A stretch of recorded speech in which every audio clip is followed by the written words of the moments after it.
رمضان کی آمد ہے۔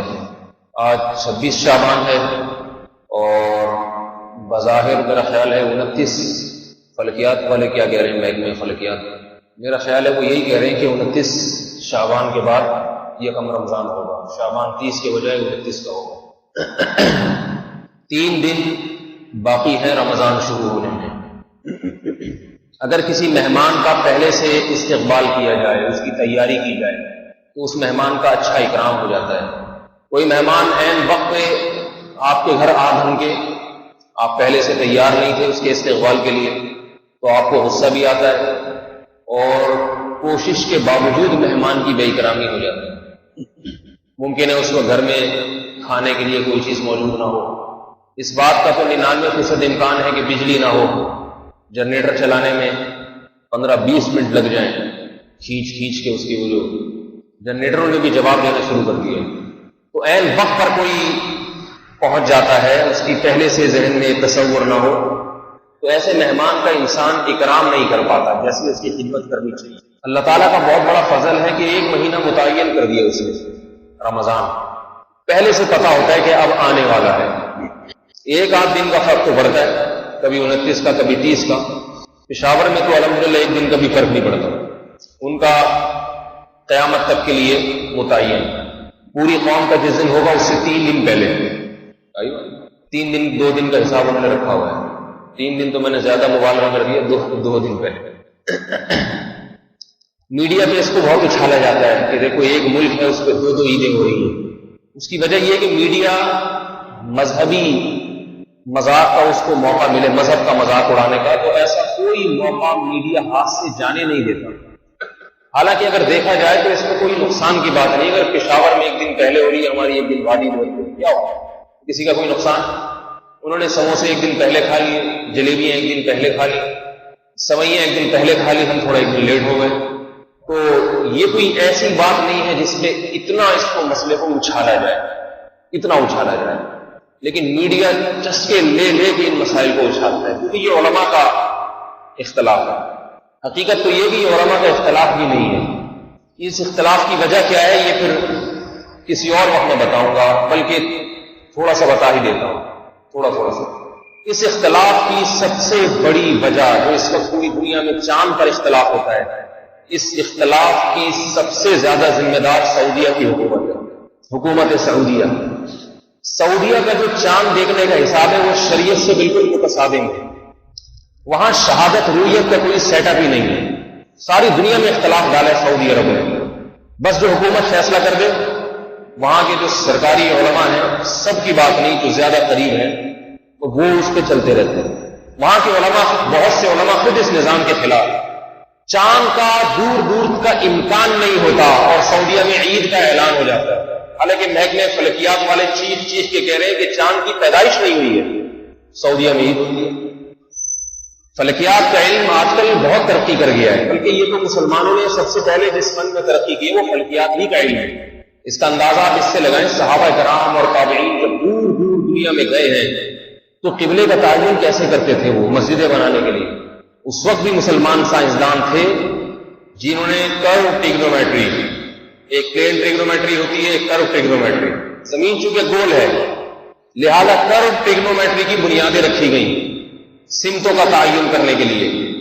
اور اس وقت جو مسجدیں بنی ہیں صحابہ اور تابعین کے دور میں، دور کے ممالک میں، سندھ کی مسجدوں کو دیکھ لیں آپ، ہندوستان میں جو ہزاروں سال، سینکڑوں سال پرانی مسجدیں ہیں، اس کی سمت آج بھی صحیح طور پر بیت اللہ ہی کی طرف ہے، ان کو گرا کے دوبارہ تعمیر کرنے کی ضرورت ہی پیش آئی۔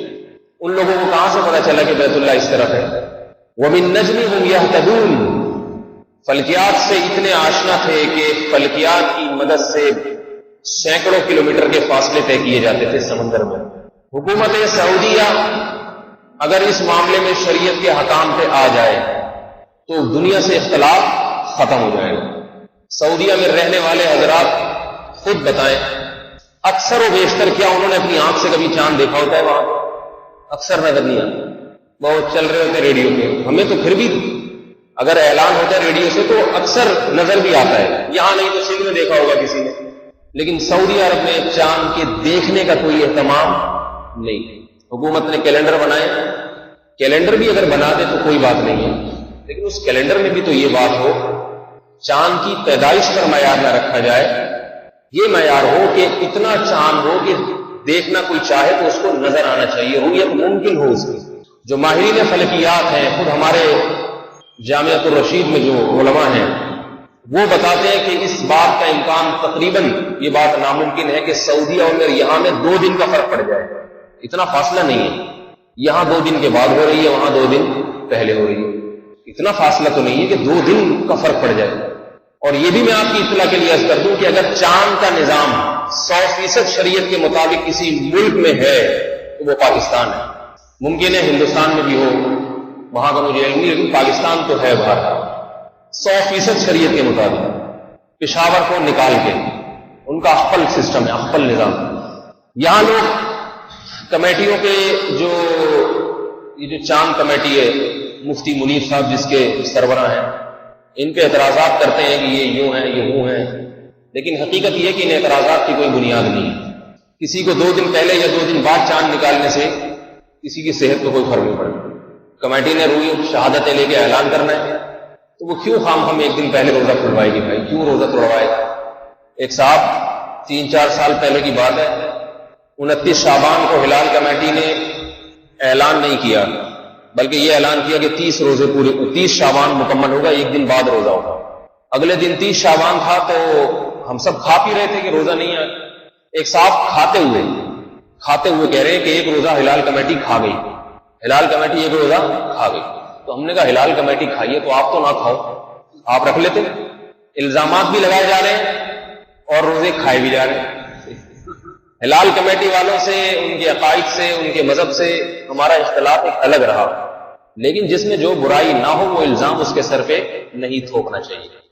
دوسری بات، ایک چاند کے مسئلے میں اختلاف سے یہ بھی سمجھ لیں ایک اہم مسئلہ. میں نے ابھی یہ دعویٰ کیا کہ سعودی عرب کا نظام شریعت سے پوری طرح میل نہیں کھاتا، وہاں گڑبڑ ہے سسٹم میں. چاند پیدا نہیں ہوتا یا اتنا باریک ہوتا ہے کہ آنکھ سے دیکھنا ممکن نہیں ہوتا اور وہ اعلان کر دیتے ہیں. ان کی کوئی سیاسی حکمتیں، مسلطیں، واللہ عالم. اب سب سے بڑی بات یہ ہے کہ جمود بہت ہے طبیعت میں، جمود، کسی کی بات نہ سننا. کوئی اگر دیکھیں جس کی طبیعت میں جمود پیدا ہو جائے نا، کوئی آپ کو آپ کی غلطی پہ ٹوکے اور آپ کو غصہ آئے، ایسے آدمی کی کبھی اصلاح نہیں ہو سکتی، کبھی اصلاح نہیں ہو سکتی. جب انسان اپنے آپ کو سمجھے کہ مجھ میں کوئی خرابی نہیں ہے، مجھے کوئی تنبیہ کرے گا تو وہ غلطی پر ہوگا، اس کا مطلب ہے پھر آپ برائیوں کا ایک منبع اور سرچشمہ بنتے چلے جائیں گے. سعودی حکومت کو یا وہاں کے جو اونچے لیول کے سرکاری علماء ہیں ان کو اگر کچھ تنبیہات کی جائیں تو ان کو غصہ آ جاتا ہے کہ ہمیں کوئی عجمی پاکستانی ہمیں کیوں سمجھا رہا ہے، یہ کون ہوتا ہے سمجھانے والا. ہمارے حضرت مفتی رشید احمد صاحب رحمہ اللہ تعالی جب حج کے لیے جاتے تھے تو وہاں ایک دستور یہ ہے کہ حج کے دنوں میں ظہر کی اذان کے بعد سنتوں کا وقت نہیں ملتا، 4 سنتوں کا، فوراً جماعت کھڑی ہو جاتی ہے. حضرت وہاں گئے، ایک بڑے عالم کے ساتھ بات کی کہ بھئی تھوڑا سا وقت دیں، سنت مؤکدہ ہے یہ. تو انہوں نے فرمایا کہ نہیں، اس کی کیا دلیل ہے. تو حضرت نے حدیث پیش کرنے لگے تو بس بحث اللہ ختم. یہ مطلب نہیں ہے کہ ان میں کوئی خوبی نہیں ہے، یہ مطلب نہیں ہے. ہمارے ہاں جب کسی کی کوئی خامی بیان کی جائے تو لوگ سمجھتے ہیں یہ ان کو برا سمجھتا ہے. خوبیاں بھی ہیں یقیناً بہت ساری، ہم سے انشاءاللہ اچھے ہی ہوں گے، لیکن یہ جو طبیعت میں جمود ہے عربوں کی، یہ جمود، میری بہت عربوں سے بحث مباحثے ہوئے ہیں مسائل میں، جمود بہت ہے، سنتے نہیں کسی کی. بعض کا خیال ہے کہ قرآن و حدیث صرف ہم ہی جانتے ہیں، باقی قرآن و حدیث جانتے ہی نہیں. خیر، تو یہاں ایک غلط فہمی ہو سکتی ہے آپ لوگوں کو کہ پھر ہمارا حج اور عمرہ اور یہ احکام کیا غلط ہے. 10 ذی الحجہ کو جو بقرعید ہوتی ہے اور عید جو ہم وہاں جا کے اگر عید منائیں، یہاں ایک مسئلہ یاد رکھیں، اس پر امت کا تقریباً اجماع ہے کہ اگر کسی مسئلے میں ذرہ برابر بھی اختلاف کی گنجائش ہے، ذرہ برابر بھی، اور حکومت کی طرف سے نامزد قاضی اور جج اس پر فیصلہ کر دے، ان القضاء یرفع الخلاف، تو قاضی کا فیصلہ، جج کا فیصلہ اس اختلاف کو ختم کر دیتا ہے اور وہی نافذ ہو جائے گا. چونکہ وہاں کے جج حضرات یہ فیصلہ کرتے ہیں، قاضی کا فیصلہ ہے، اور وہ قاضی بھی ایسے نہیں ہے کہ کسی نے اپنا یہاں قبیلہ بنا ہوا ہے، کس نے وہاں. حکومت ہے، حکومت جب فیصلہ کر دے گی تو وہ فیصلہ شرعاً درست قرار پائے گا، اگرچہ فی نفسی ہی وہ غلط ہو۔ لہذا اس فیصلے، اس جو قانون کو تبدیل کرنے کی کوشش تو کی جائے گی، لیکن جب تک وہ قانون تبدیل نہیں ہوتا، حکومت اس پہ فیصلہ کرتی رہے تو وہ فیصلہ شرعاً بھی معتبر ہوگا۔ چاند کے معاملے میں حتمی اور حقیقی فیصلہ کرنے کا اختیار یہ حکومت کو ہے، عوام کو نہیں ہے۔ سمجھ میں آ رہی ہے بات؟ بہت سارے مسائل شریعت نے حکومت کے کنٹرول میں دیے تاکہ اس میں اختلاف نہ ہو۔ حکومت کو اگر کسی علاقے میں طاقت اور قوت ہے، جیسے کہ ہوتی ہے، تو حکومت کا فیصلہ اختلافی مسئلے میں وہ حرف آخر ہوگا شریعت کی نظر میں بھی، خواہ حکومت ظالم اور فاسق ہی کیوں نہ ہو۔ یہ ایک بہت اہم مسئلہ ہے۔ اس مسئلے کا فائدہ ہمیں یہ ہوا کہ اب ہمیں چاند کی بحثوں میں الجھنے کی ضرورت نہیں۔ ہلال کمیٹی نے غلط فیصلہ کیا یا صحیح فیصلہ کیا، یہ کس کی ٹینشن ہے؟ یہ گورنمنٹ کی ٹینشن ہے۔ سمجھ میں آ رہی ہے بات بھائی؟ یہ کس کی ٹینشن ہے؟ گورنمنٹ کی، وہ بھگتے ہیں۔ ہمارے لیے شرعاً گورنمنٹ کا فیصلہ آخری فیصلہ ہے۔ یہاں بعض حضرات کو ایک اشکال ہوتا ہے، ایک صاحب کو میں نے یہ بات کی، کہتے ہیں میں تو اس گورنمنٹ کو مانتا ہی نہیں، میں تو اس گورنمنٹ کو مانتا ہی نہیں، میں زرداری کے فیصلے پر روزہ رکھوں، زرداری کے فیصلے پر عید بناؤں، میں تو مانتا ہی نہیں۔ میں نے اس سے کہا آپ کو ماننا پڑتا ہے، کئی جگہوں پہ مانتے ہیں۔ لال بتی پہ بریک لگا لینا یہ کس کا قانون ہے؟ گورنمنٹ کا ہے نا۔ کوئی عالم اس کو جائز کہتے ہیں کہ لال بتی جل رہی ہے آپ سگنل توڑ کے بھاگ جائیں، اور دعویٰ دلیل یہ دیں کہ میں اس گورنمنٹ کے قانون کو مانتا ہی نہیں، میں لال نیلی پیلی بتی کیا ہوتی، میری سڑک میری گاڑی جس طرح چلاؤں۔ اس طرح سے قانون ہاتھ میں لینے کی کسی کو اجازت نہیں ہے۔ گورنمنٹ کا قانون اگر شریعت کے مطابق ہے، شریعت کے مخالف قانون نہیں۔ بعض قانون شریعت کے مخالف ہیں، ان کو وہ کل عدم ہے۔ 4 شادیوں پر گورنمنٹ کی طرف سے پابندی ہے، کیونکہ ہمارا صدر خود رنڈوا ہے بیچارہ، وہ کیسے شادی کی اجازت دے سکتا ہے؟ رنڈووں کو کیا پتا رنڈوے کے نکاح کی، یہ رنڈوا لفظ کوئی آپ بےہودہ لفظ سمجھے، اردو زبان میں اس کے علاوہ کوئی لفظ ہے ہی نہیں اس کے لیے، اب مجبوراً یہ ایسا نازیبہ سا لفظ استعمال کر رہا ہوں صدر مملکت کے لیے۔ گورنمنٹ کی طرف سے تو پابندی ہوگی شادی پر، تو یہ قانون خلاف شرع ہے۔ آپ دنیا میں کہیں بھی چلے جائیں، اس قانون پر عمل کرنا آپ کے لیے ضروری نہیں۔ اللہ کا قانون واضح لفظوں میں موجود ہے۔ لال بتی پہ رک جانا، گرین بتی پہ چل پڑنا، یہ گورنمنٹ کا قانون شریعت کے موافق ہے، نظم کو برقرار رکھنے کے لیے ضروری ہے۔ بعض قوانین ایسے ہیں جو صرف مباح کے درجے میں ہیں، یا وہ فضیلت کے درجے میں تو ہے، مگر ان کی مخالفت میں جب گورنمنٹ قانون بنا دے تو ان کی مخالفت میں بہت بڑا نقصان ہے۔ مثال کے طور پہ دائیں طرف چلنا راستے پہ، یہ سنت عمل ہے۔ اب حکومت سے یہ مطالبہ تو کیا جا سکتا ہے کہ قانون جو بنایا جائے وہ بائیں جانب ٹریفک کا نہ ہو بلکہ دائیں جانب ٹریفک کا ہو، یہ مطالبہ کیا جا سکتا ہے، بلکہ کرنا چاہیے۔ اسلامی ملک ہے تو دائیں طرف ٹریفک کا سسٹم ہونا چاہیے۔ یورپ کے بہت سے ممالک میں دائیں طرف ٹریفک ہے، لیکن اگر گورنمنٹ یہ کام نہیں کرتی، اور جب تک نہیں کرتی تو آپ کو دائیں طرف چلنے کی اجازت، کیونکہ اکیلے آپ ہی جا رہے ہوں گے اور تھوڑی دیر تک ہی آگے چلیں گے، اس کے بعد پھر آگے جو سلسلے آپ کے شروع ہونے والے ہیں وہ پھر خود ہی بہتر سمجھتے ہیں۔ پڑے ہوئے ہوں گے سڑک پہ، کوئی اٹھانے والا بھی نہ دائیں طرف سے آ کے کوئی اٹھائے گا نہ بائیں طرف سے آ کے کوئی۔ یہاں بھی حکومت کے قانون کو ماننا پڑتا ہے۔ جب تک یہ قانون ہے، آپ کو چاہے کوئی عالم ہو، مفتی ہو، بزرگ ہو، سنتوں کا کتنا ہی عاشق کیوں نہ ہو، پوری زندگی ایک سنت کسی سے فوت نہ ہوئی ہو، اس کو بھی جب گاڑی لے کے سڑک پہ آنا پڑے گا تو الٹے ہاتھ پہ ہی چلنا پڑے گا اس کو۔ یہ نہیں کہہ سکتا میری تو ساری زندگی سنتیں فوت نہیں ہوئی، آج میں سنت پر عمل کیسے، سنت کی مخالفت کیسے کروں۔ اسے کہا جائے گا بھائی اگر آج اس سنت پہ چلے تو تمہارے فرائض چھوٹ جائیں گے ساری زندگی کے لیے، ساری زندگی کے لیے فرائض چھوٹ جائیں گے آپ۔ یہاں بھی حکومت کی بات ماننی پڑتی ہے اور ماننی پڑے گی۔ بعض لوگوں کو تقوی کا ہیضہ ہو جاتا ہے، یعنی ایسا تقوی کہ وہ شرعی آداب سے واقف نہیں ہوتے۔ علم کی کمی جو ہے نا، علم کی کمی، یا تو خود علم ہو یا کسی عالم سے رہنمائی لے، اس کے بغیر دین پر چلنا بسا اوقات نقصان کا سبب بن جاتا ہے۔ رسول اللہ صلی اللہ علیہ وسلم نے صحابہ کرام کی خود تربیت فرمائی ہے، ایسے نہیں چھوڑ دیا کتاب دے کر کہ چلو بس یہ قرآن ہے چلتے چلے جاؤ، خود ہی رہنمائی فرمائی ہے۔ صحابہ نے تابعین کی، تابعین نے تبع تابعین کی، یہ سلسلہ آج تک چلتا ہوا آ رہا ہے۔ رہنمائی جب تک نہ لے انسان تو فائدے کے بجائے نقصان ہوتا ہے، وہی مذہب کے نام پہ تماشا بن جاتا ہے۔ ایسے بیوقوف لوگ ہیں میرے علم میں کہ جو ایسی حرکات کرتے ہیں۔ ایک بچے کو زیادہ مسالہ لگ گیا، اس نے کہا کہ مٹی کے گلاس میں اور برتن میں پانی پینا سنت ہے۔ اب جناب پتہ نہیں کہاں اس نے بیان سنا، اور سنتوں بھرے اجتماع میں ہی سنا ہوگا ایسا بیان۔ تو وہ بچہ، عمر بھی یعنی بچے سے مراد بہت بچہ بھی نہیں تھا، 11-12 سال جیسے ایک عمر ہوتی ہے سمجھداری کی۔ اس کے ماں باپ اتنے پریشان کریں اس کمبخت کے لیے مٹی کی پلیٹیں لا کے رکھو، مٹی کے برتن لا کے رکھو، ایک ٹینشن میں ڈال دیا۔ تو میں نے پیغام پہنچوایا ان کے گھر والوں کو کہ اس سے کہیں کہ مٹی کے برتن میں پانی پینا مان لیا کہ سنت ہے، لیکن والدین کو پریشان کرنا یہ تو حرام اور گناہ کبیرہ ہے۔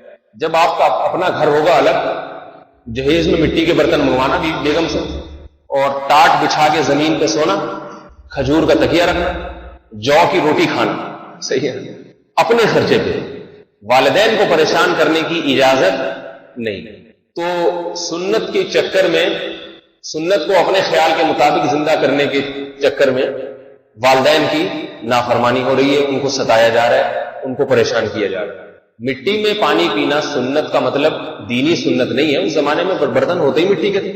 یہ ٹھیک ہے کہ نبی علیہ السلام نے جو کام اس دور کے رواج کے اعتبار سے بھی خود آپ نے جب اختیار کر لیا، اس میں فائدہ ہے یقیناً۔ مٹی کے برتن میں کھانا پینا صحت کے لیے بہت مفید ہے، لیکن اس کو ایسی دینی سنت نہیں کہا جائے گا کہ اس میں کوئی اضافی ثواب ہو کہ آپ مٹی کے برتن گھروں میں رکھیں۔ بعض لوگوں کو یہ خیال ہوتا ہے کہ گنجا ہونا سنت ہے، گنجے پھرتے رہتے۔ بال رکھنا سنت ہے میرے بھائی، شریعت فطرت کے خلاف چیز کو حسن قرار دے کر اس کی ترغیب کیسے دے سکتی ہے؟ اللہ نے صرف بال رکھنے کے لیے دیے، کٹانے کے لیے نہیں دی۔ بعض لوگ نیک پرہیزگار ہر وقت گنجے رہتے ہیں، اگر ان کو اسی میں اچھا لگ رہا ہے تو ٹھیک ہے، اس کو ثواب نہ سمجھیں، سنت نہ سمجھیں۔ نبی علیہ السلام کے بال تو کندھوں تک لٹکے رہتے تھے، اتنے مجاہدوں والے بال تھے آپ صلی اللہ علیہ وسلم کے۔ تمام پیغمبروں نے بال رکھے ہیں سر کے اوپر، اللہ نے رکھنے کے لیے دیے۔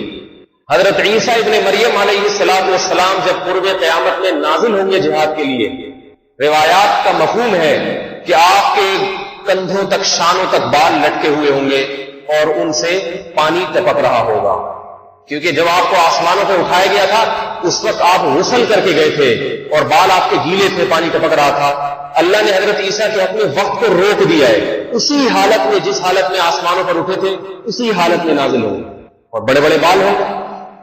آج کل عیسائی جو حضرت عیسیٰ کی فرضی تصاویر بناتے ہیں، فرضی ہے، یقینی نہیں ہے، یقینی کیا غلط ہے، لیکن ایک ان کے ذہن میں جو خاکہ نقشہ تھا اس کے حساب سے اس میں بھی بڑے بال دکھائے جاتے ہیں۔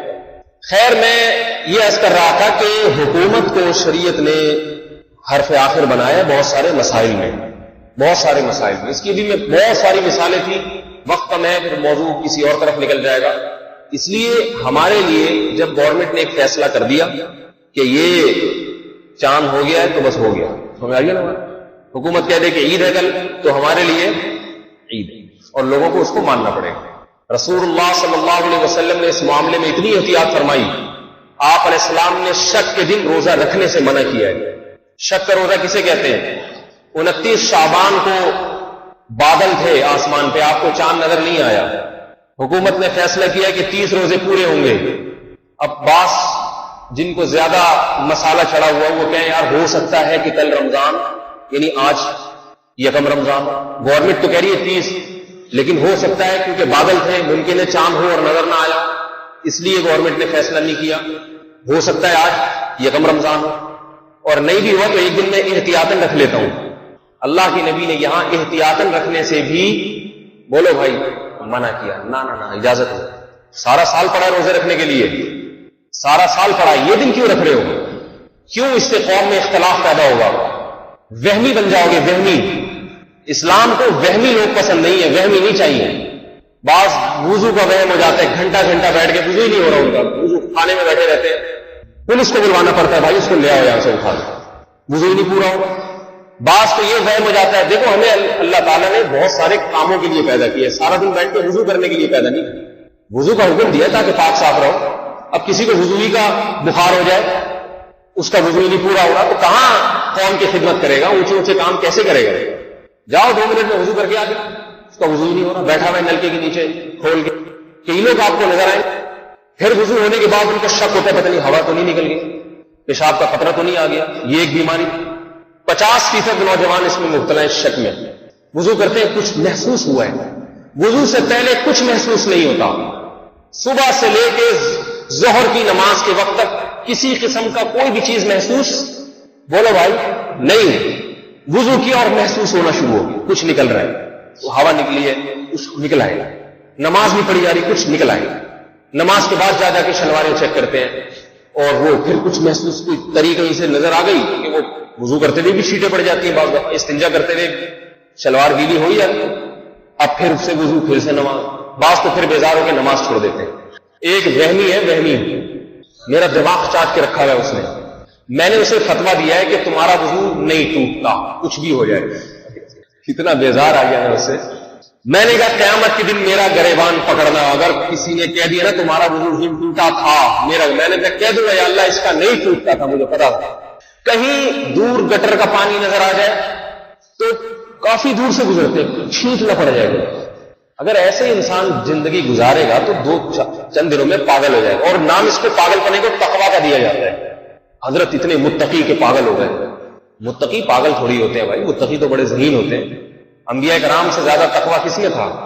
تمام انبیاء بڑے ذہین، سمجھدار، بیدار مغز ہوا کرتے تھے. رسول اللہ صلی اللہ علیہ وسلم نے فرمایا جس کو وضو کے بعد شک ہوا کہ اس کی ہوا خارج ہوئی ہے نہیں تو وہ مسجد سے باہر نہ نکلے جب تک کہ 100% یقین نہ ہو جائے. علماء نے لکھا ہے کہ یقین کی علامت قسم اٹھا کے کہہ سکے، خدا کی قسم اٹھا کے کہ ہوا خارج ہوئی ہے، یہ پیشاب کا خطرہ نکلا ہے. جب خدا کی قسم اٹھا کے کہہ دے گا اتنا یقین ہو، پھر وضو ٹوٹے گا، اس سے پہلے نہیں ٹوٹے گا، چاہے کیسے ہی شکوک آئے دل میں. بعض وہمیوں کو یہ وہم ہوتا ہے کہ پتہ نہیں ہم قسم اٹھا کے کہہ سکتے ہیں کہ نہیں کہہ سکتے، اتنا یقین ہے، اس میں غور و فکر کرو. ایسے وہمیوں کو میں کہتا ہوں جب یہ شک ہو جائے نا کہ میں قسم اٹھا سکتا ہوں یا نہیں اٹھا سکتا، تو یہ بھی اس کی علامت ہے یقین نہیں ہے. قسم اٹھا سکنے کبھی اطمینان نہیں ہے، تو اس کا مطلب ابھی یقین نہیں. پھر یہ وہم کہ ٹھیک ہے میں قسم نہیں اٹھا سکتا، میں نماز تو پڑھتا ہوں لیکن ہو سکتا ہے نکل گئی، تو یاد رکھو کہ جب اللہ کے رسول کہہ رہے ہیں کہ وضو نہیں ٹوٹا تو بالفرض اگر ہوا نکل بھی گئی اور آپ کو پتا نہیں چلا، آپ کو یقین نہیں ہے، تو شریعت شریعت کہتی ہے کہ کتنی ہی مرتبہ ایسی ہوا نکل جائے آپ کا وضو نہیں ٹوٹے گا اور اللہ آپ کی نماز کو قبول، بولو بھائی، کر لے. جب اللہ کر رہا ہے تو آپ کو پریشانی کیا ہے؟ دیکھو فقہاء نے ایک بڑا بہترین مسئلہ بیان کیا، میں آپ کو بتاؤں، اس سے ذہن کا علاج ہوگا. اس سے ذہن کا علاج، ایک آدمی پہ غسل فرض تھا، وہ 4 بالٹیاں پانی بہا کے نہایا ہے، دھو دھا کے نیٹ کلین شیمپو سے ڈیٹول سے نہایا ہوا، اتنا صاف ستھرا. دوسرے کو احتلام ہوا، اس پہ غسل فرض ہے لیکن اس کے پاس پانی نہیں ہے نہانے کے لیے، پانی نہیں ہے، پانی ختم ہو چکا ہے، اس کے جسم پہ نجاست لگی ہوئی ہے، دھونے کے لیے پانی نہیں ہے. شریعت کہتی ہے تیمموا صعیدا طیبا، کیا کرو؟ تیمم کرو. 2 ضرب، ایک دفعہ ہاتھ زمین پہ مارا غسل کی نیت سے، زمین پہ مار کے اپنے چہرے پہ پھیر لیا ایک دفعہ، دوبارہ ہاتھ زمین پہ مارا، بایاں ہاتھ یہ والے بازو پہ اور دایاں ہاتھ یہ والے بازو پہ. بعض لوگ یہ طریقہ بتاتے ہیں یوں کر کے، یہ اس کا کوئی ثبوت نہیں، ایسے پھیر لیا، ہو گیا بس. شریعت اب کیا کہتی ہے؟ آپ کا غسل ہو گیا ہے. کیا ہو گیا آپ کا؟ دونوں طہارت میں برابر ہیں. سمجھ میں آ رہی ہے بات؟ جس نے پانی سے غسل کیا اور جس نے تیمم کیا، دونوں طہارت میں برابر. یہی وجہ ہے کہ جس نے غسل کا تیمم کیا ہے اور ایک وہ شخص ہے جس نے پانی سے وضو کیا ہے، پہلے سے پاک تھا اب پانی سے وضو کیا اس نے، تو فقہاء نے لکھا ہے کہ تیمم کرنے والا امامت کا زیادہ حقدار ہے بنسبت وضو کرنے والے کے. وجہ اس کی ہے کہ اس نے غسل کا تیمم کیا ہے اور اس نے پانی سے وضو کیا ہے. نہانے والا آدمی زیادہ صاف ستھرا ہے شریعت کی نظر میں بنسبت وضو کرنے والے آدمی کے، اور امام زیادہ صاف ستھرا ہونا چاہیے بنسبت نمازیوں کے. یہ بھی ایک وجہ ترجیح ہے. نہیں آئی میرا خیال ہے بس. وہمی کیا کہے گا؟ وہمی کہے گا بھائی میرے تو پاؤں پہ نجاست لگی ہوئی ہے اور میں تو پانی سے نہایا نہیں، سے مٹی سے یوں کیا ہے میں کیسے نماز پڑھاؤں ان لوگوں کی. اور جو غسل کر کے آئے وہ کہے گا بھائی تو میرا امام نہیں ہو، تو گندا ہو رہا ہے، سڑ رہا ہے تو.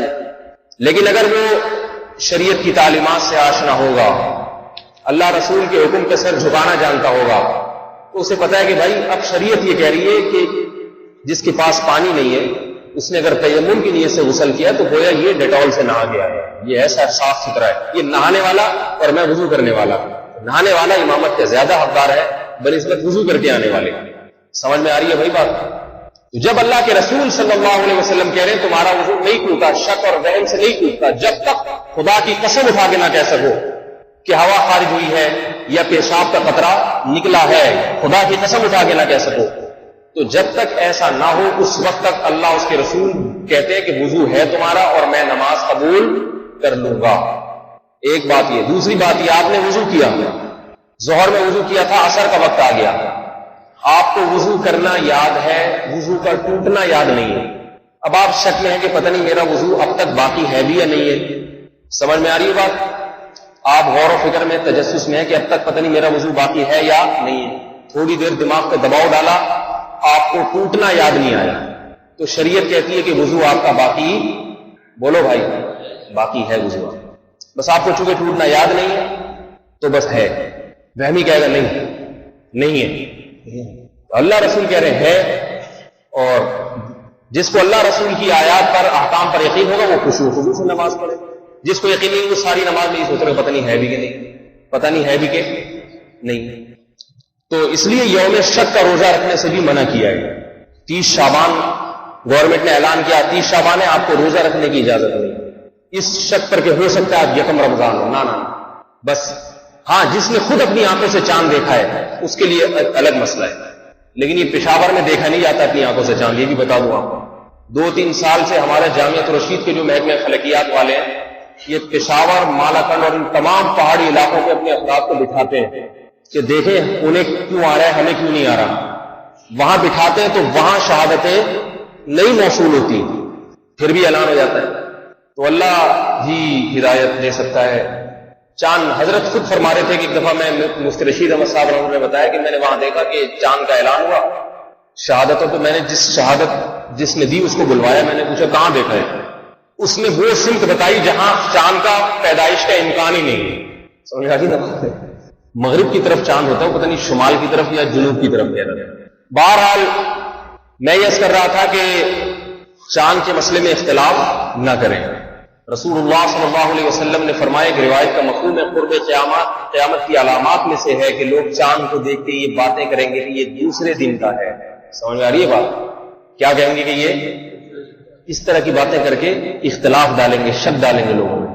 30 کے بعد جو چاند نظر آتا ہے وہ ہوتا ہی موٹا ہے، اس میں یہ تبصرے کرنا کہ یہ دوسرے دن کا ہے پہلے دن کا نہیں، یہ تبصرہ ہی غلط ہے۔ تو میرے بھائی اصل بات جو میں عرض کر رہا تھا وہ تھا رمضان کا استقبال۔ اس موضوع پر انشاءاللہ اگلے جمعے بھی بیان چلے گا۔ ابھی تھوڑی سی بات آپ کے سامنے عرض کروں گا کہ اللہ رب العزت نے یہ جو میں نے آیات تلاوت کی ہیں، ان آیات میں اللہ تعالیٰ نے رمضان کا مقصد بتایا، لعلکم تتقون، فرمایا رمضان کا مقصد یہ ہے کہ تم سے تمہارے گناہ چھوٹ جائیں، تم میں تقوی پیدا ہو۔ یہ اللہ رب العزت کی بہت بڑی رحمت ہے کہ اللہ تعالیٰ نے اپنے بندوں کو اپنے دین پہ لانے کے لیے مختلف سال بھر میں، دیکھیں کچھ مقامات ایسے ہیں جن کو اللہ نے دوسرے مقامات سے زیادہ مقدس بنایا تاکہ ان مقامات میں جا کے اللہ کی محبت پیدا ہو۔ مسجد ایک ایسا مقام ہے جو عام علاقوں سے ممتاز اور منفرد ہے۔ کیسے گناہگار سے گناہگار مسلمان مسجد میں آ جائے، مسجد میں آنے کے بعد اس کا گناہ کرنے کا دل نہیں کرتا۔ یہ مسجدیں اگر نہ ہوتی تو آج جتنے گناہ ہو رہے ہیں اس سے 10 گنا 20 گنا زیادہ گناہ معاشرے، بلکہ پورا معاشرہ ہی خراب ہو چکا ہوتا۔ یہ مسجد کی برکات ہے، ہر محلے میں مسجد ہوتی ہے، گناہگار سے گناہگار مسلمان بھی کبھی کبھار مسجد میں آ جاتا ہے، اللہ سے تھوڑی سی محبت پیدا ہو جاتی ہے، کچھ مولوی صاحب کی باتیں سن کے جاتا ہے، کچھ ایک ماحول کی برکت ہوتی ہے، کچھ ایک اللہ کا نام لینے کی توفیق ملتی ہے۔ اس کا نتیجہ یہ نکلتا ہے کہ جتنا گناہوں میں آگے جا سکتا تھا اتنا نہیں جاتا، تھوڑی سی بریک لگتی ہے اس میں، اور بہت سے گناہوں سے توبہ کر لیتے ہیں۔ میں بھی آج یہاں بیٹھ کے جو بیان کر رہا ہوں، ہمارے محلے میں مسجد تھی، اس مسجد میں جانے کا معمول تھا، وہاں علماء کے بیانات سنے تو اللہ نے آج یہاں پہنچا دیا۔ اگر ہمارے علاقے میں وہ مسجد نہ ہوتی، اللہ معاف فرمائے، معلوم نہیں کہاں ہوتے، کیا کر رہے ہوتے، یہ اللہ ہی بہتر جانتا ہے۔ تمام کی تمام خیریں اور تمام کی تمام بھلائیاں اگر کہیں سے پھیلتی ہیں تو کہاں سے پھیلتی ہیں؟ وہ مسجدوں سے پھیلتی ہیں۔ فرقواریت بھی پھیل رہی ہے، اس میں کوئی شک نہیں، لیکن اگر خیر پھیل رہی ہے تو وہ بھی کہاں سے پھیل رہی ہے؟ مسجدوں سے پھیل رہی ہے۔ آپ کو اگر یہ بتایا جاتا ہے کہ شراب حرام ہے، برائی کی جڑ ہے، یہ مسجد سے بتایا جاتا ہے، اسکول کالجز میں یہ باتیں نہیں بتائی جاتی۔ آپ کو اگر یہ بتایا جاتا ہے کہ زنا حرام ہے، یہ مسجدوں سے بتائی جاتی ہیں۔ باہر تو سیکس کی تعلیم دی جا رہی ہے۔ ابھی ایک اسکول کا نصاب میرے پاس آیا، چھٹی کلاس کتنے کم عمر بچے ہوتے ہیں، اس نصاب کو پڑھ کے میرے رونگٹے کھڑے ہو گئے۔ یہ بےہودہ باتیں اسکولوں میں 6 سال کی بچیوں کو پڑھائی جا رہی ہیں، ایسی بےہودہ باتیں کہ میں زبان پہ لا نہیں سکتا۔ یہ ہمارے اسکولوں کا نصاب ہے، نصاب انگلش ہائی فائی اسکول۔ اپنی اولاد کے کپڑے اپنے ہاتھوں سے جنا اتارو میرے بھائی، دنیا کی لالچ میں پڑھائیں گے آخان اسکول میں، سٹی اسکول میں پڑھاؤں گا اپنے بچے کو میں۔ یہ آج کل ماں باپ کی تمنا ہوتی ہے، سٹی اسکول میں پڑھاؤ، دولت مند بن جائے گا، لیکن خدا کی قسم انسان کا بچہ نہیں بنے گا، وہ بے غیرت اور بے شرم بن جائے گا۔ بن رہے ہیں، آپ دیکھ نہیں رہے، یہ ہمارے حکمران ہی اسکولوں سے پڑھ کے تو گئے ہیں۔ آپ ہمارے حکمرانوں میں ایک کا ذرا لے کے یہ گئے کہاں سے ہیں؟ یہ سارے سٹی اسکول آغا خان کی جو یونیورسٹی ہے ان کی پیداوار ہے سارے حکمران۔ سابق وزیر اعظم نے خود ایک عالم کو بتایا کہ میں نے 2.5 کروڑ روپے زکات کے کھائے ہیں۔ سمجھ میں آ رہی ہے بات؟ 2.5 کروڑ روپے میں نے زکات کے، تو غریبوں کا حق، اور وزیر اعظم کھا گیا ہمارا، خود بتا رہا ہے فخر سے 2.5 کروڑ کھائے، سے زیادہ نہیں کھائے میں نے۔ ہم نے ڈاکوؤں کو بھی دیکھا ہے کہ غریب پہ حملہ نہیں کرتے، ایسے تھوڑی سی غیرت ڈاکوؤں میں بھی ہوتی ہے۔ کوئی ترس نظر آئے گا نا کہ غریب مسکین ہے، چلے یار تو جا بھائی، یہ 50 روپے اور لے لے میری طرف، جا۔ یہ ہمارے حکمران ہیں، یہ انہی اسکولوں سے فارغ ہوتے ہیں۔ مشرف ملعون، جس میں غیرت کے علاوہ سب کچھ تھا، بڑے فخر سے اپنی کتاب میں لکھتا ہے کہ میری ماں نائٹ کلب میں ناچتی تھی انگلینڈ میں۔ یہ کوئی لکھنے کی چیز ہے میرے بھائی؟ تمہاری ماں اگر انگریزوں کے سامنے جا کے ناچ رہی ہے تو قوم کو کیوں بتا رہے ہو؟ تم اپنے نسب کو مشکوک کر رہے ہو کہ پتہ نہیں میں اپنے باپ کی پیداوار ہوگی یا نہیں۔ یہ انہی اسکولوں کی پیداوار ہے۔ دولت بھی کما لی، حکومت بھی حاصل کر لی، مگر غیرت دیکھو، مسلمان بھوکا مر جائے، میں کہتا ہوں خدا کے لیے اپنے بچوں کو اپنے ہاتھوں سے جہنم کا ایندھن نہ بناؤ، بھوکے مر جاؤ، غیرت پر ایمان پر سودا، کوئی بات نہیں، پیٹ پہ پتھر باندھ کے بھوکا ریڑیاں لگا کے گزارا کر لیں۔ ریڑی لگانے والا، موچی بن جانے والا، اگر اس کے پاس ایمان ہے، خدا کی قسم اس کا انجام اچھا ہے۔ اس شخص سے قارون نے کیا کم دولت کمائی تھی، انجام کیا ہوا اس قارون کا؟ فرعون کے پاس کیا کم حکومت تھی؟ کیا فرعون بنانا چاہتے اپنی اولادوں کو؟ آج الحمدللہ ملک میں بہت سارے اسکول ایسے بھی ہیں جن کی تعلیم بھی اچھی ہے اور ماحول بھی اچھا ہے، تو آپ ان اسکولوں میں کیوں نہیں لے کے جاتے؟ شوق ہے بچوں کو انگریز بنانے کا، انگریز مسلمان بننے کی کوشش کر رہا ہے، وہ بیزار آ گیا اپنے کلچر سے۔ انگریزوں کے یہاں نہ بہن ہے، نہ بھائی، نہ ماں کا کوئی رشتہ، نہ بیوی کا کوئی رشتہ، وہ بیزار آ گئے اور یہ اپنے کلچر کو اس طرف لے کے جا رہے ہیں۔ اتنا بےہودہ نصاب اس اسکول کا جو مشہور، اس میں اس کا نام بھول گیا ورنہ آپ کو نام کے ساتھ بتاتا۔ پرانی بات ہو گئی ہے، پرانی ہو گئی، اب نئے میں کیا ہو رہا ہوگا؟ ایسی بےہودہ باتیں لڑکیوں کو، بچیوں کو، 6-6 8-8 سال کی بچیوں کو سکھائی جا رہی ہیں۔ عقل حیران ہوتی ہے اس بچی میں کہاں شرم ہوگی، کہاں حیا ہوگی، اور یہ کیسے اپنے ماں باپ کے سامنے کندھے جھکا کے بات کرے گی؟ تمیز نہیں ہوگی اس میں، وہ اپنے حقوق مانگے گی، بنیادی حقوق سے مراد وہ جو ان کی بنائے ہوئے حقوق ہیں۔ والدین اکثر اولاد کو اس کا حق دیتے ہیں، یہ بات ہی غلط ہے کہ والدین بنیادی حقوق نہیں دیتے اولاد کو، لہذا اولاد کو بنیادی حقوق سکھائے جائے، بات ہی غلط ہے۔ باپ اور ماں کے دل میں خدا نے ایسی رحمت رکھی ہے کہ وہ کسی تعلیم اور تبلیغ کے بغیر اپنی اولاد کے جتنے خیرخواہ ہو سکتے ہیں، اس کے لیے کسی تقریر کی ضرورت نہیں ہوتی، ان کو صرف رہنمائی دینی پڑتی ہے۔ اب دیکھو جو اولاد کو اپنی سٹی اسکولوں میں ایڈمیشن دلوایا جا رہا ہے، خیرخواہی میں دلواتے ہیں بچے کا مستقبل بنانے کے لیے۔ یہاں رہنمائی کی ضرورت ہے کہ آپ کے بچے کا مستقبل یہاں بنے گا نہیں، بگڑے گا۔ سمجھ میں آ جائے تو ماں باپ صحیح لائن پہ آ جائے، سمجھانے والا اگر کوئی ہو اور سمجھنے والے ہو۔ قرآن مجید میں کتنے مقامات پر اس بات کو اللہ نے بیان کیا کہ اولاد قیامت کے دن اپنے بڑوں کا گریبان پکڑے گی، جب جہنم میں جائے گی اپنے بڑوں کا گریبان پکڑے گی اور کہے گی کہ اے اللہ، یہ ہے ہمارے والدین جنہوں نے ہمیں اس جہنم کی آگ کی طرف دھکیلا۔ آتِہِمْ ضِعْفًا مِنَ الْعَذَابِ، اے اللہ تو ان کو دگنا عذاب دے، دگنا ہمارے حصے کا بھی ان کو دے۔ اللہ کیا فرمائیں گے؟ لِكُلٍّ ضِعْفٌ، آج تم دونوں کو دگنا ملے گا، دونوں کو، تمہارے ماں باپ کو بھی ملے گا اور اس اولاد کو بھی ملے گا، اس اولاد کو بھی، جس میں باقی چیزوں میں تو اولاد والدین کی نہیں مانتی۔ میرے پاس نوجوان آتے ہیں، بہت سی باتیں پوچھتے ہیں، کل ایک نوجوان آیا، کہنے لگا کہ عمر ماشاءاللہ 26-27 سال میں ایک لڑکا ہینڈسم اسمارٹ ہو تو آج معاشرے میں لڑکیاں نہیں چھوڑتی اس کو، خود اگر بچنا بھی چاہے، اور آمدن بھی اچھی ہو. مجھے آیا، کہنے لگا میرے والدین مجھے شادی نہیں کرنے دیتے، والدین مجھے کسی کے بھی نہیں کرنے دیتے 26 سال کی عمر میں. اس کی تو ایک مثال بتا رہا ہوں. میں نے کہا کیا انہوں نے زنجیریں باندھی دی ہیں آپ کے پاؤں میں؟ آپ کی آمدن ہے، آپ الگ کرائے پہ گھر لے کے کر لو. کہہ رہا بہت سخت رکاوٹ ڈال رہے ہیں، کیا مجھے گناہ تو نہیں ملے گا؟ میں نے کہا نہ کرنے میں تو گناہ مل سکتا ہے، نہیں کر کے پتہ نہیں کیا کیا کرو گے پھر، اور اس پہ ماں باپ کو تکلیف نہیں ہوگی. آج جو 26 سال کا نوجوان شادی نہیں کر رہا، وہ بہت کچھ کر رہا ہے، وہ پھر بہت کچھ کر رہا ہے، وہ بتانے کی باتیں نہیں ہے کیا کچھ کر رہا ہے. تو میں نے کہا یہ جو کچھ کر رہے ہو یا ابھی نہیں کر رہے لیکن آئندہ کرنا شروع ہو جاؤ گے، کب تک صبر کرے گا انسان؟ ان باتوں پر، ان حرام کاریوں پر تو گناہ ملے گا. یہاں ماں باپ کی بغاوت کے گناہ پوری ذمہ داری کے ساتھ. یہاں بڑے بزرگ حضرات بھی بیٹھے ہیں جو بعض میرا بیان بڑے شوق سے سننے آتے ہیں، پھر بعد میں مجھے بہت سے ملامت بھی کرتے ہیں کہ ہماری اولاد کو باغی بنا رہا ہے. دیکھیے میں بات کروں گا لَتُبَيِّنُنَّهُ لِلنَّاسِ وَلَا تَكْتُمُونَهُ. قرآن میں اللہ فرماتے ہم نے یہودیوں کے علماء سے یہ عہد لیا تھا کہ اللہ کی آیات کھول کھول کے بیان کرو گے، ان کو چھپاؤ گے نہیں. شادی کرنا جب اولاد بالغ ہو جائے اس کا بنیادی حق ہے، والدین اس میں رکاوٹ نہیں ڈال سکتے. یہ کہہ سکتے ہیں کہ بیٹا بہو آئے گی تو تمہارے خرچے پہ الگ سیپریٹ گھر لے لو، ہمارے گھر میں نہیں آئے گی، اس کا اختیار ہے والدین. کیونکہ باپ کے ذمے اولاد کو کھلا پلا کے جوان کرنا ہے. جوان کر دیا بالغ اولاد کو، بیٹے کو خاص طور پہ. اب بیٹے کا خرچہ بالغ ہونے کے بعد باپ کے کندھوں پر، بولو بھائی نہیں. باپ یہ کہہ سکتا ہے اب تو میرا خرچہ تیرے اوپر آ رہا ہے، میں تجھے کام، یہ تو ٹھیک ہے. لہذا اولاد کا خرچہ بالغ ہونے کے بعد بیٹے کا خرچہ باپ کے کندھوں پر نہیں ہے. نمبر 2، جب بیٹے کا نہیں ہے تو بیٹے کی بیوی کا کہاں سے ہو گیا، بہو کا کہاں سے ہوگا؟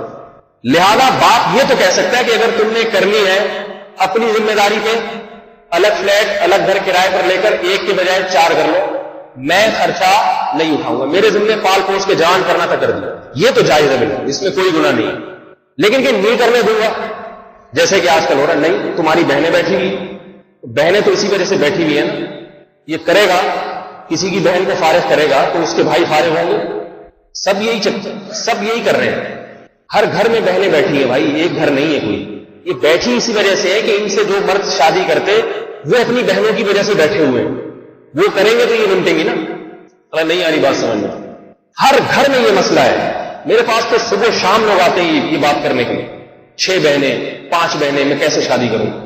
پھر دوسرا آ رہا ہوگا 2 بہنیں، میں کیسے شادی کروں؟ میں کہتا بھائی تو اس کی بہن سے کر لے، وہ تیری بہن سے کر لے، نمٹ جاؤ. نہیں میں نہیں کر سکتا، نہیں کر سکتا. بیٹھے رہو پھر آرام سے. 2 آدمی ایک دوسرے کو مل کے مکے مار رہے ہو، یہ ایک اس کو کھینچ کے مکہ مارے، جواب میں وہ ایک مکہ مارے، جبڑا لے کے بیٹھے ہوئے ہو کہ یار وہ مکہ مارتا ہے. تو بھائی تو اس لیے مارتا ہے نا کہ تو مار رہا ہے. وہ کہ میں تو ماروں گا، تو پھر کھاؤ. جب نوجوان نکاح کریں گے تو لوگوں کی بیٹیاں نمٹیں گی. آئی بات سامنے؟ شادیاں ہوں گی تو نمٹیں گی نا، پھر آپ کی بھی نمٹ جائیں گی انشاءاللہ. نہیں کریں گے تو پھر بیٹھے رہو نا. ایک اس چیز سے میں بڑا پریشان ہوتا ہوں، شادی ہوتی ہے وہ بڑے پریشان، اتنا خرچہ ہو گیا، اس ٹینشن میں پاگل ہو جاتے، لڑکے والے بھی لڑکی والے بھی، وہ بڑا خرچہ ہو جاتا. ایسے پاگل ہو رہے تھے یار، اتنے لاکھ روپے. میں کہتا ہوں کم بختوں، بیٹھ کے آپس میں معاہدہ کر لو، نہ ہم تمہارا خرچہ کرائیں گے نہ تم ہمارا کرائیں گے. ہم دونوں کر رہے ہیں نا اس شادی، دونوں کا فائدہ ہے. نہ تم کرو نہ ہم کریں، دیٹس آل. اب تم مہر ذرا ہلکا رکھو، ہم جہیز نہیں مانگیں گے تم سے. 8 لاکھ یہاں سے جا رہے ہیں، 15 لاکھ وہاں سے آ رہے ہیں، پھر 3 لاکھ ادھر سے جا رہے ہیں، اس کے بدلے 4 لاکھ وہاں سے آ رہے ہیں. چھوڑو بھائی، ایک دوسرے کو مل کے پریشان کرنے کا عہد کیا ہوا ہے ایک دوسرے کو. تو پھر رو، خدا نے آج تک اس قوم کی حالت نہیں بدلی، نہ ہو جس کو خیال خود اپنی حالت کے بدلنے کا. یہ قرآن کی آیت کا ترجمہ ہے، ان اللہ لا یغیر ما بقوم حتی یغیروا ما بانفسہم. خود ایک دوسرے کو پریشان کرتے ہو تو ہوتے رہو پریشان. تو میں نے اس نوجوان سے کہا، میں نے کہا اللہ کی طرف سے آپ کو نہ صرف اجازت بلکہ ترغیب ہے. لا طاعۃ لمخلوق فی معصیۃ الخالق. اللہ کے نبی نے فرمایا خالق کی نافرمانی میں مخلوق کی اطاعت جائز نہیں. ماں باپ کو شادی کے حق میں رکاوٹ ڈالنے کی قطعاً اجازت نہیں ہے، اس کا نقصان ہوتا ہے. اور یاد رکھو دیر سے نکاح کی وجہ سے اگر کسی گناہ کی لت پڑ گئی، ایک تو ہوتا ہے ایک آدھ دفعہ کوئی گناہ ہو جائے، لیکن یہ گناہ ایسے ہے کہ ایک آدھ دفعہ نہیں ہوتے، جس سے ایک دفعہ ہوتے ہیں پھر سینکڑوں دفعہ ہوتے ہیں. اور لت جب پڑ جائے تو شادی کے بعد بھی پھر اسی لت کا عادی ہوتا ہے. لوط علیہ السلام کی قوم کو لڑکوں سے بدفعلی کی لت پڑ گئی تھی، عادت پڑ گئی تھی لڑکوں سے بدکاری کی. لوط علیہ السلام نے جب سمجھایا قوم کو کہ بھئی قوم کی عورتوں سے نکاح کرو، قوم کی بیٹیوں سے نکاح کرو، تو وہ قوم جواب میں کیا کہتی؟ ما لنا فی بناتک من حق، ہمیں اب عورتوں میں رغبت ختم ہو گئی ہے. یہ فطرت بدل جاتی ہے انسان کی، تو کہاں سے بات چلتی ہے. لیکن بہرحال میں یہ دعا کرتا ہوں جو قوم کے لیے مفید باتیں اللہ وہ زبان سے کہلوا دے. تو میں یہ عرض کر رہا تھا کہ جو اللہ نے معاہدہ کیا تھا نا یہودیوں سے، یہودی علماء سے، یہودی علماء نے بدماشی یہ کی کہ قرآن کی اور تورات کی آیات کو کھول کھول کے بیان نہیں کرتے تھے، قوم سے پیسے لیتے تھے اور ان کے مطلب کی آیتیں. آج لوگ کہتے ہیں مولوی صاحب وہ کریں جو مجھے اچھا لگتا ہے، وہ بولیں جو مجھے اچھا لگ رہا ہے، وہ باتیں کریں، وہ باتیں کیا کریں جو ہمیں اچھی لگتی ہیں. ماں باپ یہ چاہتے ہیں کہ بس اولاد کو ہمارے حقوق بتائے جائیں، کہ ماں باپ سے اچھی طرح بات کرو. یقیناً بہت بڑا حق ہے ماں باپ کا کہ ماں باپ سے اولاد اچھا سلوک کرے، لیکن والدین کہتے ہیں یہ ایسی باتیں ان کو سکھانا شروع کر دو جس میں وہ بعض چیزوں میں ہمارے مقابلے میں آگے کھڑے ہو جائیں. یہ ہمیں پسند نہیں.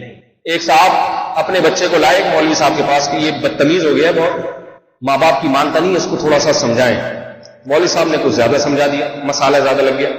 اور بچہ اتنا نیک ہو گیا کہ اس نے داڑھی بھی رکھ لی، سر پہ ٹوپی آ گئی، نمازی پرہیزگار بن گیا. اب مسجد میں ہر وقت سنتیں نوافل، گھر میں ماں باپ کی خدمت بھی کر رہا ہے لیکن نیک بہت. اس کے والدین کچھ دنوں کے بعد آئے، مولوی صاحب سے کہا ہم نے اپنے بچے کو مسلمان بنانے کے لیے بھیجا تھا، مولوی بنانے کے لیے نہیں بھیجا تھا. وہ پورا مولوی بنا دیا، اتنی بڑی داڑھی رکھ لی، لوگوں کو ملواتے ہوئے اچھا نہیں لگتا کہ بیٹا ہے، اور لوگ کہیں ملا ملا، شلوار اتنی اوپر ہو گئی اس کی.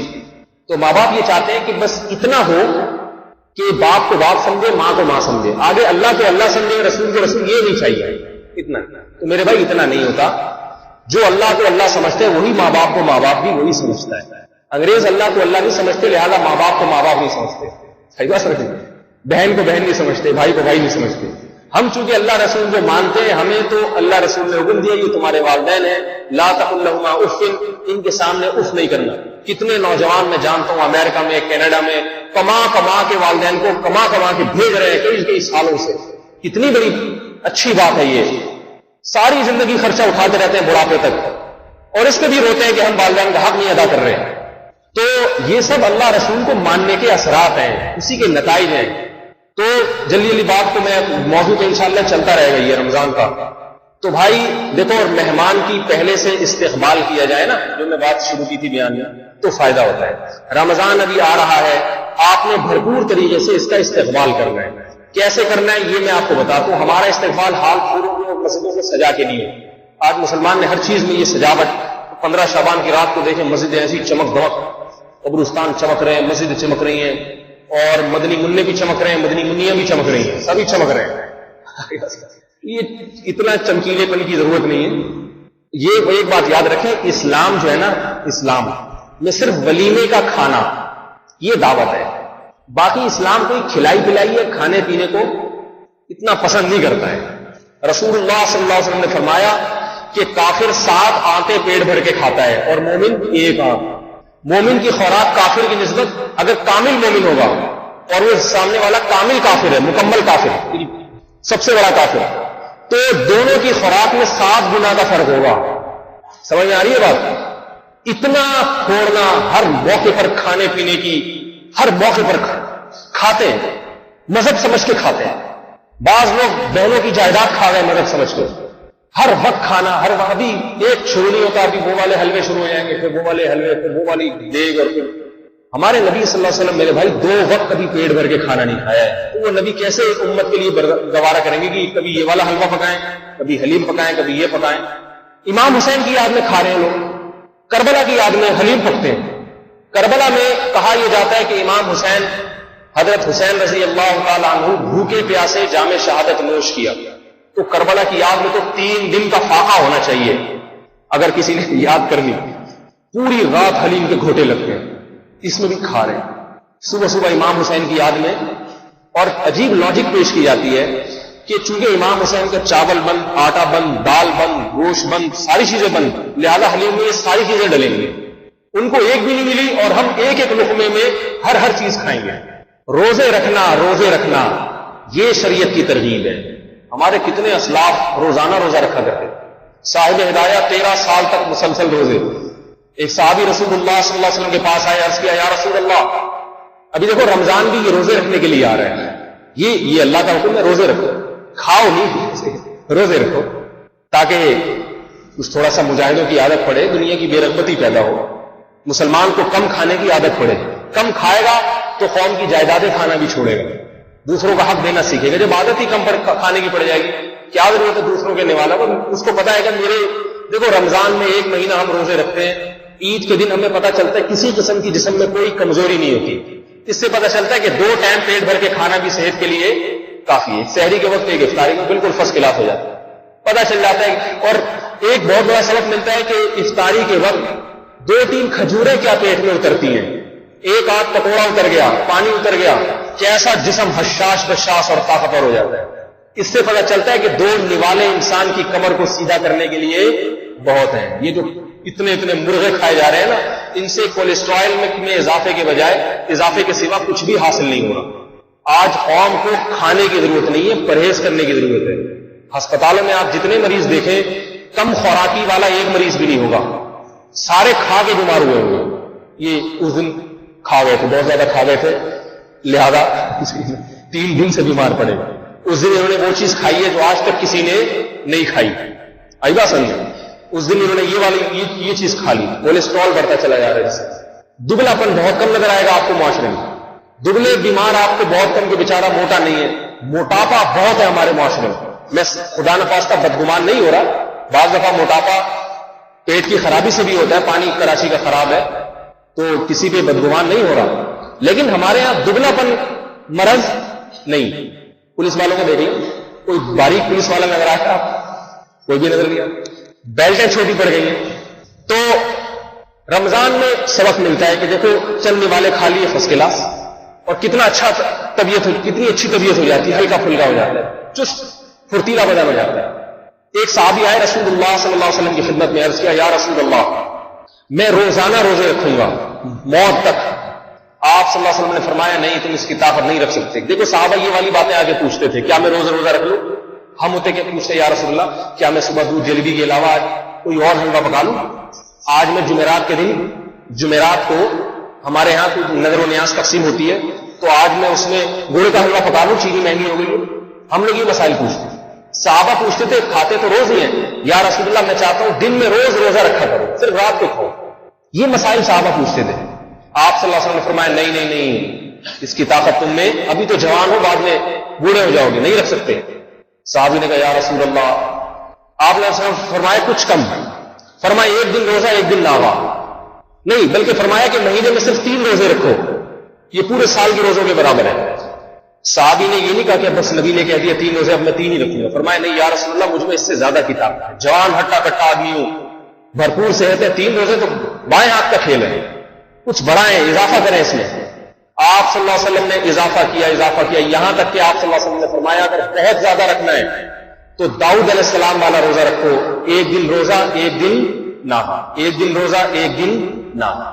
اس کی آخر میں آ کے اس کی اجازت دی ہے. وہ ثابت پھر زندگی پر یہی معمول ہے. بہت سارے صحابہ ایسے، بہت سارے اسلاف ایسے. تو یہ والی زندگی اختیار کریں، اس سے انشاءاللہ اللہ راضی ہوگا. روزہ رکھنے کا سب سے بڑا فائدہ ہوتا ہے انسان کو خواہشات پہ کنٹرول کرنے کی طاقت ملتی ہے. تو رمضان میں یہ نیت کر لیں، بیان تو چلتا رہے گا استقبال میں، جو بنیادی بات ابھی سے عید تک کے لیے تمام گناہوں سے توبہ کرنے کی نیت کر لیں. عید تک کا میں لفظ میں کہتا ہوں کہ شیطان جب آپ کہیں گے نا کہ میں ساری زندگی کے لیے گناہ چھوڑتا ہوں، شیطان کہیں گے بڑا مشکل کام ہے. وہ شیطان کو بیوقوف بنانے کے لیے کہیں کہ بھائی رمضان آ رہا ہے، اس کا کچھ تو اکرام کرنا ہے، تو عید کا چاند نظر آنے تک میں ٹیلی ویژن پہ بےہودہ چیزیں نہیں دیکھوں گا، میں داڑھی نہیں کٹاؤں گا، اتنے دنوں تک میں بدنظری نہیں کروں گا، تکبیر اولیٰ سے نماز پابندی سے کروں گا. شیطان کہے گا یہ تو بڑا مشکل کام ہے بھائی، تو ملا بن جائے گا. تو شیطان کو کہیں عید کا چاند نظر آنے دلس خالی، صرف بیوقوف بنانے کے لیے کہہ رہا ہوں. آئیو شیطان بھی بیوقوف بناتا ہے. شیطان پتہ کیسے بیوقوف بناتا ہے؟ آپ کو مسلمان کو جب گناہ کا خیال آتا ہے تو مسلمان کو پتا ہے اس کا میں نے حساب بھی دینا ہے، تو شیطان کہتا ہے کہ ایک دفعہ کر لے بعد میں توبہ کر لینا. سمجھ میں آ رہی ہے بات؟ شیطان کیا کہتا ہے؟ ابھی کر لے بعد میں توبہ کر لینا. اس چکر میں موت تک گناہ کرواتا رہتا ہے، آپ کو بیوقوف بناتا ہے. وہ یہ نہیں کہتا کہ ابھی کر لے اور بعد میں بھی کرتے رہنا، کہہ رہے ابھی کر لے، توبہ کے لیے دروازہ کھلا ہوا ہے، آگے تھوڑی جا رہا ہے، مر تھوڑی رہا ہے، ابھی کر لیں یہ گناہ، بعد میں زندگی پڑی ہے، داڑھی رکھ لینا اور بدنظری سے بچ لینا، زندگی پڑی ہوئی. تو شیطان بیوقوف بنا کے ہر دفعہ یہی کہلوا کے گناہ کرواتا ہے، ہر دفعہ موت تک کرواتا رہتا ہے. تو آپ شیطان کو بیوقوف بنائے، بولے ابھی نہیں کروں گا، اگلی دفعہ میں کر لوں گا. گناہ کا جب خیال آئے نا تو شیطان کو کیا کہیں کہ اس دفعہ نہیں کروں گا، بس اس دفعہ تیری بات نہیں مانوں گا، ابھی میری جان چھوڑ دے، اگلا جب گناہ کا موقع ملے گا تو پھر میں کر لوں گا. اور جب اگلا آئے موقع تو پھر یہی کہہ دیں. 4-5 دفعہ بھی ہمت کر لی، میں دعوے سے کہتا ہوں زندگی بھر کے لیے گناہ چھوٹ جائے گا، زندگی بھر کے لیے. صرف 3-4 دفعہ ہمت کرنی پڑے گی تو کر لو بھائی. کیا خیال ہے؟ رمضان کا ایسا استقبال کریں گے نا ابھی سے. آج ماشاءاللہ آپ لوگ نماز کے لیے آئے، اتنے ہی افراد عصر میں بھی ہونے چاہیے، اتنے ہی مغرب میں بھی ہونے چاہیے، اتنے ہی عشاء میں بھی. عید کا چاند نظر آنے تک یہ التزام کر لیں، تکبیر اولا سے نماز انشاءاللہ نہیں چھوٹے گی. یہ رمضان بھرپور طریقے سے عبادت میں گزاریں گے، اللہ کی نافرمانی سے بچ کے گزاریں گے، اور مکمل 20 رکعت تراویح پابندی کے ساتھ پڑھیں گے. سمجھ میں آ رہی ہے بات؟ ہمت کر لیں. 20 رکعت کیا ہوتی ہے؟ 1-1.25 گھنٹہ لگتا ہے، موقع ملتا ہے، سب لوگ مل کے پڑھ رہے ہوتے ہیں، قرآن سننے کو ملے گا تو اس کی بڑی برکات ظاہر ہوگی انشاءاللہ. کیا خیال ہے؟ نبی علیہ السلام نے فرمایا جس نے رمضان میں روزے رکھے اس کے گناہ معاف، اور جس نے رمضان کی راتوں کو قیام کیا. جہاں روزوں کا ذکر آتا ہے رمضان میں، راتوں کے قیام کا ذکر بھی آتا ہے ساتھ ساتھ. پتہ چلا کہ تراویح کی فضیلت کوئی کم نہیں ہے، کوئی کم فضیلت نہیں ہے تراویح کی نماز کی. یہ قیام رمضان ہے اور دن کا روزہ سیام رمضان ہے، تو سیام کا بھی اہتمام بھی اور رات کو قیام کا اہتمام. یہ مہینہ ہے ہی عبادت کا. دن بھر کے لیے سارا سال کے لیے کام ہوتے ہیں، ان کو تھوڑا آگے پیچھے کر لیں اور ہمت کر کے اس دفعہ رمضان میں یہ جو میں نے آپ کو بتایا ہے اور باقی سلسلہ بھی بیانات کا انشاءاللہ. ہمارے یہاں تراویح میں شروع میں 8 دن تک 1.5 پارہ ہوگا. یہ اس لیے بتا رہا ہوں 8 دن تک 1.5 پارہ کہ شروع میں آپ کو تھوڑی لمبی تراویح لگیں، آپ بولیں گے یہ والی مسجد چھوڑو ادھر چلو، اور ایک دفعہ آپ کہیں بھی تراویح پڑھے اس میں کوئی حرج نہیں ہے. لیکن جب انسان اس طرح سے بدلنا شروع کرتا ہے نا ادھر سے ادھر، تو پھر اس کے حوصلے ٹوٹ جاتے ہیں. جو پڑھنے والے ہیں وہ ایک ہی جگہ، چاہے کہیں اور پڑھیں آپ، لیکن ایک جگہ پڑھیں پوری تراویح، پورا قرآن. سمجھ آ رہی ہے بات؟ پورا قرآن ایک جگہ سنیں آپ. اگر یہاں شروع کیا ہے تو میں پہلے بتا دوں کہ 1.5 پارہ 8 دن تک 1.5 پارے پڑھے جائیں گے، تاکہ 26ویں روزے کو 25ویں روزے کو پھر ہمارا جو ہے نا وہ قرآن ختم ہوگا. 8 دن تک تھوڑی سی لمبی ہوگی تراویح، اس کے بعد پھر 1 پارہ ہوگا. تراویح کے بعد انشاءاللہ مختصر خلاصہ بھی سنایا جائے گا جو کچھ پڑھا گیا ہے. تراویح کے دوران جو کچھ پڑھا گیا ہے اس کا جتنا ممکن ہوا مجھ سے آدھا-پونا گھنٹے میں اس کا مختصر خلاصہ بھی سنایا جائے گا. تو آپ حضرات کوشش کریں اس میں بھی شرکت کرنے کی.